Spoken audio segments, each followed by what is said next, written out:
이 나무 500년 된 나무래. 500년. 500년. 우리 직장이 가시면 안 돼. 우리 또 거기도 2차로 갈 겁니다. 2차로. 그쪽 2차로 가서 또 보겠습니다. 네. 이쪽을 한번 바라보시고 또 이쪽을 한번 바라보시고 두 번 이렇게 앉으셔서 설명드리겠습니다. 네, 시험 봅니다. 시험 60점 밑에 내일 저기 차 앞에 오고 그냥 떠나신다는 거예요. 60점 밑에. 여러분 여기 보시면 여기 비석이 하나 있는 거 보이시죠? 네. 안내편에요. 그 비석에 이제 뭐가 써 있냐면 요 집의 주인 이름이 써 있어요. 그 황형이라고 하는 그 삼포해라를 평도했던 그 초기의 장군인데, 그 황형 장군의 집 터였습니다. 원래는 여기가. 나중에 이제 또 바뀌게 됩니다만, 이 황형 장군은 이제 그 창원왕씨, 혹시 창원왕씨 계세요? 창원왕씨 없어요? 다행입니다. 없어서. 다행이에요. 창원 그 이제 황 씨가 고려 때 이제 노읍대장 공주를 몽골에서 호위무사라고 데리고 왔던 무사가 이제 고려에 기여해가지고 이름을 이제 황 씨로 개명합니다. 그래서 그렇게 생긴 성입니다. 그래서 이제 황석기라는 이름으로 이제 개명을 하고 이 황석기가 이제 3명의 아들을 두는데. 세 명의 아들이 이제 본관 하나씩 나눠받았습니다. 그래서 이제 지금 황씨는 본관이 3개인데 평해왕씨, 창해왕씨, 창원왕씨 그 다음에 장수왕씨 이렇게 되는데 이 장수왕씨는 황희정승 아시죠? 저쪽 문산 쪽에 이제 그쪽이 이제 황희정승 그 장수왕씨를 중심으로 한 집성촌이고 요 동네 앞에 보이는 요 동네가 이제 창원왕씨하고 평해왕씨의 집성촌입니다. 그래서 이제 여기는 황씨 땅을 밟지 않으면 다닐 수 없는 이런 곳이었어요. 국가로부터 이제 하사받은 사폐지로 이제 이 땅들이 만들어져 있습니다. 그래서 이제 가끔 1년에 한 번씩 이제 몽골에서 그 고관 대작들이 한 번씩 이렇게 여기로 옵니다. 무슨 이제 울란바토르 대학 총장, 그 다음에 이제 몽골의 여당은 지금 뭐냐면 인민혁명당이 여당이에요. 거기 이제 인혁당이 여당입니다. 거기 무슨 당 고위 관계자 이런 분들이 이제 한 번씩 오셔가지고 그래서 제가 이제 물어보죠. 선생님 왜 이제 이렇게 계속 오십니까? 이렇게 물어보면 우리가 800년 전에 그 몽골이 이제 강화를 침략했었잖아요. 그걸 사과하러 온다. 그래서 아니 800년 전에 인제 와서 무슨 사과를 하냐고 이제 우리가 방문하는데 이분들은 어쨌든 속심은 그것이죠. 어쨌거나 이제 한국 분들하고 인맥을 만들어서 끝없이 뭘 좀 만드시려고 계속 오시는 거예요.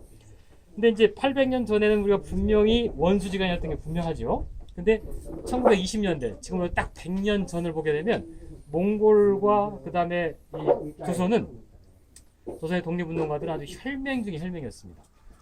그래서 이제 여기 데리고 와가지고 여기 비석의 황 씨가 바로 몽골에서 오신 분이다 그러면 여러분들이 그러냐고 반증을 하시고 1920년대쯤 되게 되면 우리가 조선과 그 몽골은 독립운동에서 떼려질 수 없는 그런 사이였었다 그러면 굉장히 반색을 하세요. 좋아하시죠? 그런 역사를 물어보셨다가 이제 들으니까. 근데 이제 어떻게 해서 몽골 독립운동과 그 다음에 조선의 독립운동 연관되냐면 이런 일이 있습니다. 1931년도에 이제 여운형 선생이 동아일보에 자기가 이제 몽골을 거쳐서 모스크바에 갔던 그 기행문을 써요. 이게 이제 1921년도에 이제 레닌을 직접 만나러 우사 김규식, 그 다음에 몽양 여운형, 그 다음에 나영균 3명이 이제 가는 과정에 이제 그 기행문이었는데 처음에는 당시에 왜 이제 나중에 또 자세히 말씀드리겠습니다만 당시에는 러시아 혁명을 일으켰던 레닌을 만나는 것이 조선 임시정부 독립운동한테 굉장히 중요한 일이었습니다. 그래서 서로 레닌을 만나려고 막 이렇게 줄 서서 가는 상황이었었는데 20년대는. 근데 이제 초청을 받고 모스크바를 가려고 이제 갈 수 있는 가장 빠른 길은 시베리아 횡단철도를 타는 길이죠. 그래서 비싼 기차표를 딱 사가지고 텐진에서 이제 딱 갈아타면서 이제 올라가려고 텐진에 딱 기차에 올랐는데 여운형이 잠시만 기다려라. 두 사람을 딱 세워놓고 내가 좀 살펴보고 오겠다라고 하고서는 기차에 딱 올라갑니다. 올라가서 딱 보고 내려오더니 안 되겠다라고 하면서 그 비싼 기차표를 포기하고 이 몽골 사막을 통해서 가는 길을 택하게 돼요. 왜 그 기차를 포기하게 되냐면 옛날에는 그 영화 같은 데 보시면은 기차는 거의 100% 밀정들이 숨어 있습니다. 밀정들이 다 이렇게 활동하기 때문에 독립운동가들이 가장 많이 잡히는 곳이 기차였어요. 가장 쉬운 교통편이 있기 때문에 기차를 타는데 그러니까 가장 잘 잡히는 곳이 기차가 되는 거죠. 그래서 이제 기차를 포기하고 몽골을 통해서 그때 뭐 교통편이 있을 때가 아닌데 말도 타고 그다음에 이제 그 기차를 그 자가용을 빌려가지고 가기도 하면서 걸어가기도 하면서 죽을 고생을 해가지고 이제 몽골에 도착했습니다. 몽골 도착했는데 몽골은 1920년이면은 몽골이 건국한 지 딱 1년 된 됩니다. 몽골이 1921년도 20년에 건국하고 21년도에 이제 그 여운형 일행이 도착이 되는데 딱 도착해가지고 당시 몽골 그러니까 이제 러시아가 혁명으로 처음으로 사회주가가 됐고 세계에서 두 번째로 사회주가가 형성된 건국된 나라가 몽골입니다. 사회주가가 된 거예요. 몽골 도착이 되자 에린치노프라고 하는 몽골의 그 독립운동의 정신적 지도자의 집에 초청받게 됩니다. 우리는 에린치노프라는 이름을 전혀 모르잖아요. 들어본 적이 없는데 몽골 사람들은 잘 알아요. 우리나라 예를 들면 건국의 아버지 정도 되는 사람이에요. 에린치노프의 집에 초청받아가지고 여운형, 김규식, 나영균이 딱 초청받아갑니다. 딱 갔더니 정말 그동안 사막에서 죽을 뻔하면서 딱 왔는데 딱 가서 보니까는 만찬이 딱 차려져 있는데 한국 음식이 차려져 있는 거예요. 너무나 그냥 기뻐가지고 그냥 정신없이 먹었겠죠. 나중에 배가 그냥 불러가지고 포만감에 이제 그 들어서 딱 쉬고 있는데 이제 밥을 먹었으니까 영웅을 위해서 노래 한 곡 부르겠다라 하면서 그 에린치노프의 부인이 노래를 부르기 시작하는 겁니다. 이 에린치노프 부인이 굉장한 미인이었었고 미술 고고학을 전공한 굉장히 교양 있는 여성이었어요. 그래서 노래를 부르는데 너무나 아름다운 소리로 이제 뭐 카자크 민요, 몽골 민요 같은 걸 불렀습니다. 계속 이제 앵콜을 한 거죠. 잘 부르는. 근데 앵콜을 하자 부른 노래가 뭐였냐면 아리랑을 부르는 거예요. 이 여자가 갑자기. 그래가지고 여우정생이 눈이 똥물해져가지고 아니 이 사막 한가운데서 아리랑을 듣다니. 그러면 또 아리랑이 끝나면 또 막 앵콜을 청했죠. 그러니까 이제 이 에리테프이 또 뭘 부르냐면 애국가를 부르는 거예요. 여러분 옛날 애국가 아시죠? 올드랭 사인에 붙었던 동해물과 백두산이 이 노래를 부르는 거예요. 나중에 알고 보니까 이 에린치노프의 부인이 한국인이었어요. 한국인 그냥 한국이 아니라 누구였냐면 여러분 그 우리나라 독립운동사에 보게 되면 임시정부의 상계파 이르크츠크파라는 두 개의 계파가 막 갈등하는 장면이 나옵니다. 이르크츠크파라고 하는 그 계파의 대장이 남만춘 장군이라는 빨산 장군입니다. 이 남만춘의 여동생이었어요. 이름이 남마르샤예요. 그러니까 이 한국 독립운동 계파의 중요한 한 4개 가문과 몽골 그 혁명운동의 가문이 같이 가족이 된 거죠. 결혼해가지고. 근데 이미 1920년 5월 달에 그 이르크츠크라고 하는 도시가 여러분 바이카로스 아시죠? 바이카로스를 끼고 있는 도시가 이르크츠크입니다. 그 이르크츠크에서 1920년 5월에 몽골 인민혁명당 아직 건국 전이에요. 당 대회 창당대회를 하고 그로부터 5개월쯤 뒤에 몽골 인민공화국이 만들어지게 됩니다. 근데 바로 그 똑같은 장소에서 몽골 인민혁명 창당한 그 반필로프라고 하는 오페라 극장인데요. 이 극장에서 그로부터 몇 개월 뒤에 조선의 이르크츠크파 공산당의 창당대회가 있게 됩니다. 그러니까 이미 몽골 공화국이 건국되기 전에 전부터 벌써 이르크츠크를 중심으로 몽골 혁명가들과 조선 혁명가들은 아주 긴밀한 이렇게 동지 관계로 활동하고 있었다는 걸 알 수 있죠. 그러다가 나중에는 그런 관계가 깊어져 가지고 몽골 혁명가와 조선 혁명가 사이에 가문까지 결합하는 이런 정도까지 갔던 겁니다. 그러니까 몽골이라고 하는 동네가 지금 우리한테 하고 그냥 전혀 딴 나라 같은 나라지만 독립운동 하던 1920년 당시에는 몽골은 아주 중요한 독립운동 기지였던 겁니다. 그래서 어느 정도 이게 이런 인식이 있었냐면 여러분 그 만주의 용정이라고 있잖아요. 윤동주 시인이 있었던 그 용정촌에 그 문익환 목사 아시죠, 여러분? 문익환 목사의 아버님이 문재린 선생인데 문재린 선생이 이제 가족들 이끌고 여러 식구들을 데리고 이 명동촌이라고 하는 조그만 동네를 개척해 가지고 이제 아이들도 교육시키고 독립운동 기지를 이렇게 만듭니다. 근데 이 그 명동 소학교라는 학교를 만들어 가지고 아이들을 가르치는데 당시에 뭐 교과서 같은 게 없을 때죠. 무슨 인쇄된 교과서는 없을 때였었고 선생님이 이제 책을 쓰고 손으로 직접 쓰고 그 손으로 필사한 것을 또 아이들이 베껴 쓰는 게 그게 교과서입니다. 그 열악한 상황에서 교육을 받고 있을 때조차도 이 명동수학교의 학교 교과 과정에 커리큘럼에 뭐가 있냐면 몽골사가 들어가 있어요. 학교 다니면서 몽골사 배운 적 있어요? 배운 적 없죠. 근데 이미 1920년 당시에 우리가 그때 당시에 무슨 우리가 여유가 있고 뭐 부유해가지고 여행이나 가려고 몽골사를 배웠겠습니까? 아이들을 가르치면 바로바로 독립운동가로 독립투사로 만들어야 됐었는데 몽골이 바로 독립운동을 시키기 위해서 보내는 곳이었기 때문에 그래서 몽골사를 가르쳤던 거였어요. 그러니까 당시에 우리 독립운동가들한테는 몽골이라고 하는 나라는 굉장히 중요한 저 해외 거점 중에 하나였던 겁니다. 그리고 이제 당시에는 지금은 우리가 분단돼 가지고 이렇게 남한이라고 하는 딱 테두리에 갇혀 있습니다만 당시에 우리 민족들의 상상력, 생활 무대라고 하는 게 기본적으로 유라시아를 그냥 무대로 하고 있었습니다.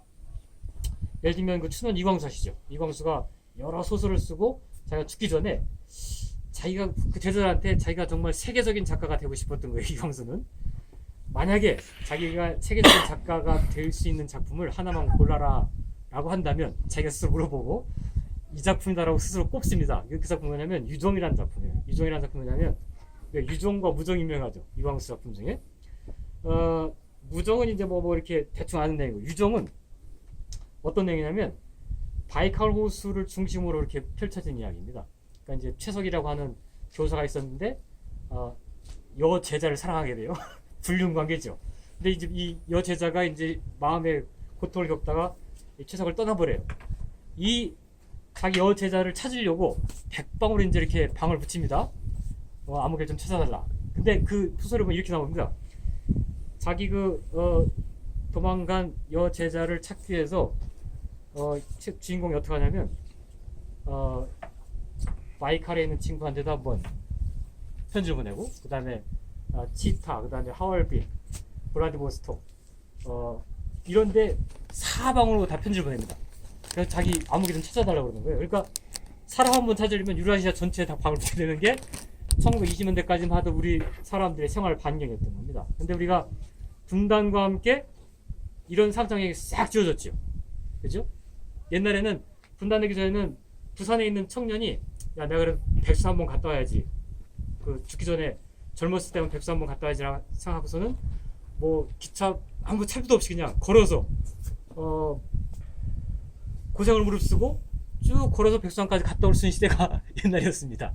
근데 우리는 아무리 큰 돈을 줘도 북한을 갈 수 없다라고 딱 생각하고 머릿속에 딱 가둬놓고 말고 이 산 세상이 벌써 50년, 60년 넘게 돼 있는 겁니다.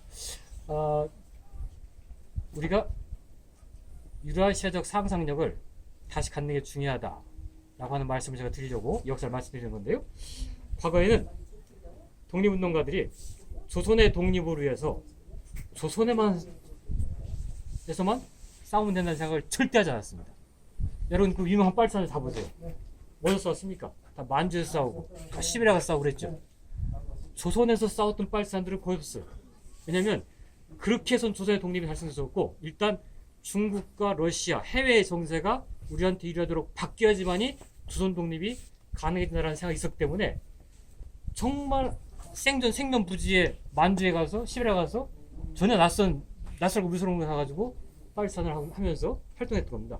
그래서 여러분 김일성의 보천부전투 들어보셨나요? 김일성이 이rak 당시 조선에서 이rak 스타가 되고 갑자기 유명해졌던 사건이 이 보천보라고 하는 바로 백선 밑에 있는 조그만 동네인데요. 이 보천보를 쳐들어와가지고 당시 일본 주재소를 습격한 사건입니다. 이게 이제 북한에서는 굉장히 막 이렇게 막 과장돼서 설명하는데 사실은 반나절도 머물지 못했어요. 반나절 정도 머물다가 이렇게 다시 후퇴했습니다. 근데 중국에서 그 역사기에 나오더라고. 그러시죠. 거기 가면 나오죠. 맞습니다. 네. 그 보천부 사건이 왜 이렇게 중요하게 잠깐 들어왔다 나간 사건에 불과했는데 왜 이렇게 중요한 사건이 됐고 동아일보에서 후회를 만들어가지고 막 뿌렸냐면 조선의 독립운동은 모든 사람이 생각했습니다. 중국과 러시아의 역사가 바뀌어야지 조건이 바뀌어야지 조선에 들어올 수 있다 라고 생각했었는데 처음으로 그렇게 해가 조선에 들어온 사건이었어요. 그래서 이 사건이 굉장히 중요한 사건이 됐고 전국적으로 확 알려지게 되는 이런 사건이 됐던 겁니다. 그래서 이 사건 덕분에 이제 김일성이라는 이름이 이제 알려지게 됐던 거죠. 이 얘기는 뭐냐면 한반도에서 어떤 문제를 해결하려고 할 때 우리나라 역사에서 보게 되면 항상 기본적으로 이 주변의 역사부터 일단 정리해놓고 그다음에 한반도로 진격해 들어오는 이런 방법으로 이런 루트를 항상 생각했다고 하는 것입니다. 그러니까 우리가 우리 문제 해결하기 위해서 남북끼리만 또 남한에서만 이런 게 아니었었고 멀리 보고 유라시아 전체를 보고 중국과 러시아 주변국들의 편을 다 우리한테 유리하게 만들어 놓고 그게 힘겨운 일이 할지라도 이렇게 해놓은 상태에서 조선의 문제를 본격적으로 다루는 이런 코스를 가졌다고 하는 사실 우리가 잘 기억해야 될 필요가 있습니다. 그래서 우리끼리만 또 우리 단체끼리만 이런 생각으로는 이 큰 문제를 풀 수 없다는 거예요. 조선의 독립운동가들은 항상 유라시아를 내다보고 유라시아 관점에서 우리나라를 바라봤다. 이 말씀을 드리려고 자 창원 항시부터 이야기 시작됐어요. 우리 뿌리가 우리 절대 단일민족 아닙니다. 순혈민족 아니에요. 다 막 여러 피가 섞여 있습니다. 그리고 그 장점 때문에 우리가 이렇게 강해진 겁니다. 만약 우리끼리만 이렇게 독립대가 일본처럼 독립된 나라에서 그 이렇게 교류가 없는 상태에서 이렇게 고립되어 있는 민족은 유전적으로도 약해지고요. 또 체질적으로도 이렇게 강할 수 없습니다. 근데 우리가 이제 대륙과 해양으로부터 다 이렇게 공격받으면서 우리 스스로 적응했기 때문에 강한 민족이 된 것이죠. 그래서 이제 우리 문제를 풀기 위해서 항상 유라시아를 바라보고 세계를 바라봐라. 이것이 이제 1920년대 우리 독립운동가들이 우리한테 하는 교훈이라는 사실을 꼭 기억해 주시기 바랍니다. 자, 이제 이번에는 방향을 저쪽을 향해 한번 앉으셔가지고 각을 추어서 이제 하나를 바라볼 수 있는 하나의 점이 있습니다. 그 점을 발견하지 못하면 아무것도 보지 못하는 건데요. 지금 우리가 지금 저쪽을 향해서 바라보고 있었죠. 그죠? 시점을 우리가 딱 한 자리에 앉아가지고 이쪽을 바라보고 나가 지금 이번에 이쪽을 바라보고 앉았죠. 저기가 선 자리, 앉은 자리가 굉장히 중요합니다. 어느 자리에 서가지고 어떤 방향을 향해 보느냐 이게 굉장히 중요한데요. 옛날에 이런 말 있어요. 지역에 보면은 성인의 가장 큰 보물은 자리다. 자리 위치를 써가지고 자리고 이 자리를 잘 지키기 위해서 인이 필요하다. 아니, 질문 하나 물어볼게요. 네. 이 베트남과 네. 몇 년 됐는데? 우리는 알고 있지. 예. 베트남 나라 여기 보게 되면 우리는 보통 어진 사람이 왕이 된다라고 보통 생각하고 조선 사대부들은 왕을 어지게 만들고 막 교육시키고 그랬잖아요. 근데 이 주석에 보게 되면 인이라고 하는 건 두 번째고 첫 번째는 자리가 중요하다는 거예요. 어떤 자리에 서 있느냐가 중요해요. 그러니까 여러분 성인할 때 성자를 보고 한자를 보게 되면 이 귀자가 있고 입주자가 있습니다. 그러니까 성인은 입주자는 이제 먹는 입구가 아니고 소리 지르는 말하는 일입니다. 그러니까 성인은 사람들이 하는 말을 듣는 자예요. 들으려면 어느 자리에 서서 들어야 되는 거죠. 이 자리가 중요한 겁니다. 성인한테, 왕한테는. 그러니까 우리가 어떤 자리에 서서 어떤 방향을 보느냐라고 하는 것이 굉장히 중요한 일이다. 자, 우리가 지금 보고 있는 방향은 아까 저쪽에서 보는 방향은 다르죠? 자, 보시면 지금 오른쪽 한 건너편이 북한입니다. 항해북도 개풍군이에요. 예, 개풍군입니다. 그 다음에 이쪽 왼쪽은 이제 강화고, 그 다음에 여러분 등 뒤에 있는 강 건너편 위치가 있죠? 여기는 남한입니다. 김포예요. 저 건너는 김포고. 예, 그러니까 헷갈리죠. 이쪽은 남한, 이쪽은 북한. 그래서 이제 요 연미정을 중심으로 저쪽에 한강이 쭉 내려오다가 물길이 이쪽 김포 사이로 하나 흘러가고 북한 사이로 하나 흘러가면서 물길이 두 개로 갈라지니까 마치 제비꼬리처럼 갈라진다 해서 연미정이 된 겁니다. 아시겠죠? 저희 동시에는 이제 저쪽에 제일 높은 산 보이시죠? 북한에? 제일 높은 산이 이제 백마산이라고 하는 산인데요. 저 산 밑에가 이제 승천포라는 포구가 있습니다. 그래서 그 포구가 예전에 고려가 몽골 침략을 받아가지고 피난와가지고 강화도를 수도로 삼아서 한 40년 정도를 강화도가 고려의 수도가 된 적이 있습니다. 몽골 침략을 피해서. 그때 고종이 바로 백마산 밑에 승천포를 건너서 강화도로 넘어온 역사적 항구가 바로 저 건너편에 있는 항구입니다. 우리가 보통 이제 그래서 여기는 이제 그 몽골 침략 때부터 연미정이 이제 고려 고정이 연관된 유적으로 알려져 있는데요. 우리가 보통 이제 몽골 침략을 설명할 때 역사 시간에 우리가 배우기를 저기까지는 강 건너편 육지까지는 몽골이 기마병이니까 막 다 초토화 시켰는데 강화도로 딱 건너오니까 몽골 분들이 육지에선 강하지만 수전에 약해가지고 여기를 건너지 못해서 결국 우리가 이제 이 강화도까지 넘어오지 못했다라고 보통 이렇게 배워왔습니다. 근데 이 말은 조금 억지입니다. 왜냐면 이제 몽골의 말들은 어렸을 때부터 또 물을 헤엄쳐서 건너는 훈련도 다 받아요. 그러니까 몽골 제국을 만들려고 유럽으로 계속 뻗어나갈 때 얼마나 강이 많습니까?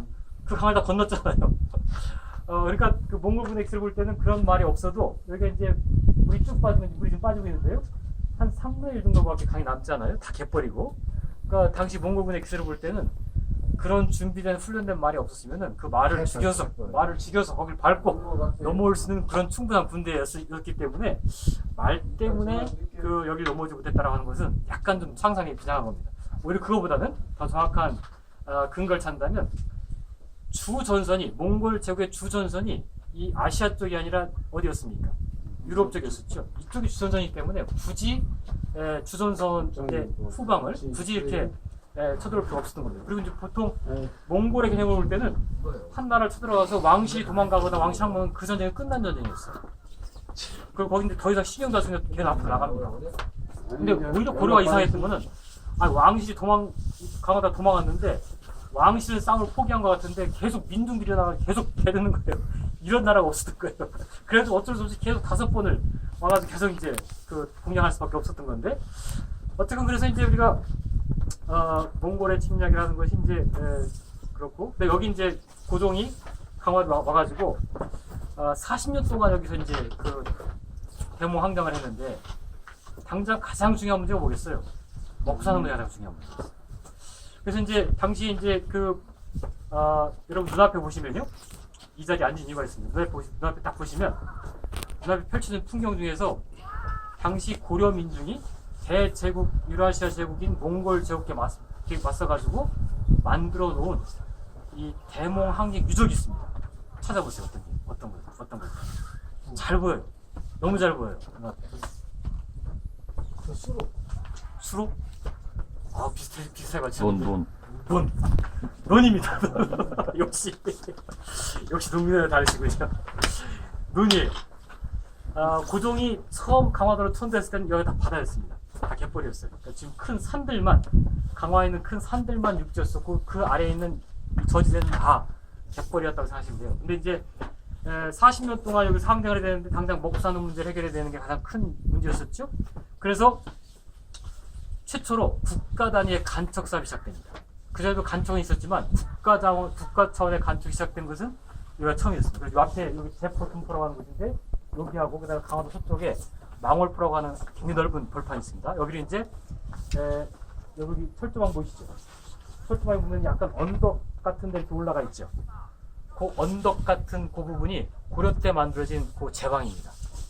이 제방을 싸요. 제방을 쌌다가 중간에 보면 이 수문을 만들어가지고 이제 밀물 때는 문을 닫고 썰물 때는 문을 열어가지고 소금기를 빼는 거죠. 여러분 간척 그러면 이제 산에서 흙을 퍼다가 갯벌을 메워서 모를 씹는 걸 간척을 생각하는데 간척은 그런 게 아니고 갯벌 자체에서 소금기를 빼가지고 거기에 모를 씹는 게 간척입니다.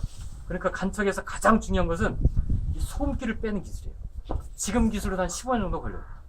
근데 이제 당시 소금기를 빼기 위해서 온갖 그 과학 기술이 동원됩니다. 가장 이제 먼저 한 건 뭐냐면 논에 그 피를 뽑잖아요. 우리는 이 피가 논에 있을 땐 잡초인데 소금기를 빨아들이는 데 굉장히 유용한 식물입니다.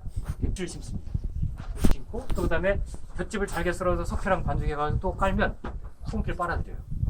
이런 방법들 막 동원됩니다. 근데 이런 것만 하고 역부족이었기 때문에 이제 이렇게 동네마다 보면 이제 우물이 있었을 거 아닙니까? 산 밑에 우물을 수레바퀴로 퍼내요. 이렇게 해가지고 소금기를 빼는 겁니다. 지금 양수기 갖다 꼽아놔도 몇 날 며칠 걸리는데 이 죽을 구성을 해가지고 만든 게 이 논입니다. 그러니까 이 논이 없었으면 40년 대몽항쟁은 완전히 불가능한 거였었죠. 그러니까 우리가 보통 자연 풍경처럼 딱 가을에 노랗게 물든 논을 강화도 오셔가지고 보시면 자연 풍경처럼 보입니다만 이 자연 풍경같이 보이는 논이야말로 유라시아 대제국 몽골에 대항해서 만들었던 고려 민중들의 가장 큰 대몽항쟁 유적입니다. 이 논이야말로. 자, 그 다음에 이제 조선시대가 되게 되면 바로 이 장소가 어떻게 변하냐면 이제 중국의 만주적의 누르하치라고 하는 인물이 나타나가지고 후금을 세웁니다. 이 후금이 나중에 10년 뒤에 청나라가 되죠. 이 후금 시절에 조선을 쳐들어와요. 쳐들어와가지고 이제 당시 인조가 형잡을 할 때처럼 인조가 역시 정리할 때 이미 벌써 강화도로 도망오게 됩니다. 그리고 후금 군대가 더 이상 내려가지 않고 바로 이 한강 라인에서 딱 멈추고 바로 이 자리에서 정전협정을 사인한 곳이에요. 그러니까 요 당시의 판문점이죠. 이 자리가 당시 판문점입니다. 그러니까 근데 이제 이런 질문을 한번 드려볼게요. 정묘호란과 한국전쟁은 전혀 다른 역사적 사건이잖아요. 근데 400년 전에 정묘호란 때도 이곳이 정전협정의 현장이었어. 지금도 여전히 정전협정의 현장이죠. 그죠? 철조망이 있고 남북이 대치하고 있는 현장입니다. 이게 우연히 이래 된 것이 아니라 어떤 특별한 지형과 지세 때문에 정치로 계속 반복적으로 이 정적인 일이 반복된다라고 하는 걸 설명하기 위해서 만든 개념이 지정학이라는 개념입니다. 지리와 정치가 아주 긴밀하게 연관되어 있다는 거죠. 우리나라가 반도국가라고 하잖아요.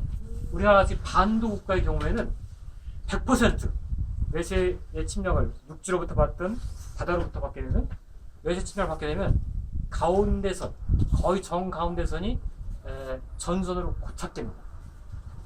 우리 같은 경우 지금 한탄강, 임진강, 한강 이 라인이 지금 딱 전선으로 딱 고착돼가지고 지금도 휴전선이 요 라인에 따라서 지금 형성돼 있잖아요. 이탈리아 같은 경우도 가장 대표적인 반도 국가죠. 이탈리아도 마찬가지입니다. 2차 대전 때 이탈리아 이제 그 나치 군대가 딱 점령했던 이탈리아를 이제 미국 연합군이 이제 시칠리아 섬을 딱 점령해가지고 위로부터 올라가죠. 올라가는데 로마까지 점령하고 다 잘 됐는데 가장 마지막까지 이 독일군이 버텼던 선이 이 구스타프 선이라는 선입니다. 이 구스타프 선이 어떤 선이냐면 이탈리아의 강이 세 개가 흐르는데 우리처럼 이 세 개 강이 겹쳐지면서 허리를 딱 가르는 라인이에요. 이 구스타프 선을 가장 어렵게 버티다가 이제 결국 이제 돌파하면서 독일군을 몰아내게 되는데 왜 이런 일이 발생하냐면 전쟁의 논리 때문에 그렇습니다. 전쟁이라는 걸 우리가 보통 일반 사람들이 보통 전쟁 그러면 전투하는 장면만 전쟁으로 생각하잖아요. 근데 전쟁에서 중요한 건 뭡니까? 전투보다 중요한 뭔가요? 식량. 병참이죠. 병참에서 이미 전쟁은 결정납니다. 식량과 무기가 얼마나 많이 비축되어 있는가라고 하는 것에서 이미 전쟁은 결정나고 전투는 그걸 실현시키는 수단이에요. 그죠? 그래서 이제 병참이라는 것 때문에 이 지정학적인 문제가 생깁니다. 임진왜란 때 왜가 이제 부산부터가 쭉 올라오잖아요. 올라올수록 보급선이 길어지죠. 이순신이 중요했던 것은 뭐냐면 전장에서 잘 썼기 때문이 아니라 뭡니까? 보급선을 끊었기 때문이죠. 그죠? 보급선이 끊기고 하니까 위로 올라갈수록 보급로가 길어지고 보급선에 문제가 생기기 시작하다가 한강까지 왔어요. 한강까지 왔는데 한강은 지금도 그렇지만 당시에 문명이 발달되지 않았을 당시에는 자연적인 거대한 절벽 같은 거죠. 그죠? 이걸 넘어야 되는데 하여튼 행주산성을 깼어요. 행주산 한번 깨지죠, 얘가. 근데 무리해가지고 한강을 넘어서 북쪽으로 올라가다가 결국 평양에서 깨지면서 완전히 몰살돼가지고 후퇴버리죠. 그러니까 한강을 넘지 말았어야 됩니다. 이 병참 논리에 따르면. 정묘호란 때도 이제 후금군이 압록강을 넘어오잖아요. 쭉 내려오다가 한강을 만약에 넘었으면 후금은 몰살됐을 겁니다. 이 조선의 군대가 약했다 할지라도 이 자연적 지세 때문에 한강을 절대 넘지 말아야 되는 선인데 이걸 넘었다면 큰 사단 났을 텐데 누르하치가 상당히 지혜로웠어요. 넘지 않고 이 자리에서 이제 형제간의 명약을 딱 내는 걸로 딱 승리를 하고 후퇴해버린 거죠. 한국 전쟁 때 오게 되면요, 이 지정학적 법칙이 그대로 역시 적용합니다. 현대전임에도 불구하고 메가더가 이제 인천 상륙작전을 해가지고 이제 상륙하잖아요. 메가더 인천 상륙작전은 메가더 한국전쟁 당시 메가더의 별명이 뭐였냐면요, 뭐예요? 전쟁의 신이었어요. 이미 2차 대전 때 전쟁의 신이었어요, 메가더. 그러니까 인천 상륙작전은 메가더가 이미 그런 명성을 갖고 있었기 때문에 메가더 하운 그런 공적 정도였었습니다. 근데 메가더의 지위가 엉망이 되게 된 것은 인천 상륙작전 이후에 38선을 넘으면서부터 이 메가더의 지위가 엉망이 되어버립니다. 군대를 줄을 갈라가지고 8군단은 서쪽으로, 10군단은 동쪽으로 이렇게 올렸어요. 그러다 보니까 가운데 육지가 비어버린 거예요. 나중에 이제 중공 이 가운데를 비집고 들어가지고 이제 깨죠. 깨게 되는데 압록강까지 올라갔습니다. 이제 보급선이 압록강까지 다 한 거죠. 역시 보급선의 문제가 되고 있다는 한 사실을 내가 더 몰랐어요. 중공군의 공격을 받기 전까지는. 중공에서 이제 그 한국전에 참가할지 말지를 결정하는 회의가 1950년 10월달에 벌어집니다. 이때 시점은 중국이 49년도 10월달에 건국했잖아요. 근데 1년도 안 돼가지고 6.25가 딱 터졌어요. 이 6.25에 이제 참가할지 말지를 모택동이 자기 가문을 다 모아놓고 토론을 벌입니다. 모택동 말고 나머지 모든 사람들이 다 반대합니다. 왜냐하면 사홍정에 참전해서 지구 이기 문제가 아니라 자칫 잘못하면 지금 중국이 건국한 지 1년도 안 된 나라인데 지금 계속 지금 내란이 일어나고 있는 상황인데 중국의 건국 자체가 무너질 수 있다. 이건 아주 합리적인 판단이었던 거죠. 모든 간부가 다 반대합니다. 근데 그 모든 반대를 다 정치하고 모택동이 그럼에도 불구하고 우리는 북으로 출병해야 된다. 참전을 결정합니다. 이때 딴 사람이 다 반대했는데 아무리 주석이지만 논리가 있을 거 아닙니까? 이때 모택동의 입에서 나온 참전의 이유 이 한마디가 있잖아요. 지금 북한 중국 관계의 모든 걸 다 품고 있는 키 중에 키입니다. 북중 관계는 여기 기반에 있어요. 그러니까 아무리 북한과 중국 사이가 나빠지고 뭐 여러 가지 의혹자 생겨도 결국 모택동의 입에서 나왔던 바로 이 한마디의 관계가 지금 북중 관계를 쭉 유지하고 있는 기본 개념입니다. 이 말이 무슨 말이었을까요? 모택동이 무슨 말을 하고 한국전에 참여를 결정했을까요? 순망치. 순망치 않아. 그래서 그럼 계산을 한 거죠. 근데 그런 계산적 판단하지 않고 상당히 이 도덕적, 철학적 이유를 듭니다. 한마디로 하면 우리는 의리 때문에 의리를 지키기 위해서 참여된다라고 얘기합니다. 그러니까 외교의 상식을 갖고 있는 사람이라고 한다면 어제까지 동지였어도 오늘 나의 국익이 안 맞으면 바로 적으로 만들 수 있는 게 외교잖아요. 근데 모택동은 그런 현실적 외교를 다 포기하고 제껴버리고 의리라고 하는 명분을 앞세워가지고 조선 출병을 결정하게 된 거예요. 이게 지금 북한과 중국 사이의 기본적인 그 혈맹 관계의 바탕입니다. 이게 바탕됐기 때문에 아무리 사이가 안 좋아졌다가도 그냥 순식간에 복원되는 거예요. 북중 관계라고 하는 게. 자, 그래서 이제 전쟁을 결정해 놓고 나서 모택동이 이제 사령관을 딱 내려보내야 되는데 원래 주울레라든가 임표라든가 이런 사람들이 사령관이 돼야 되는데 반대한 사람들이잖아요. 참전을.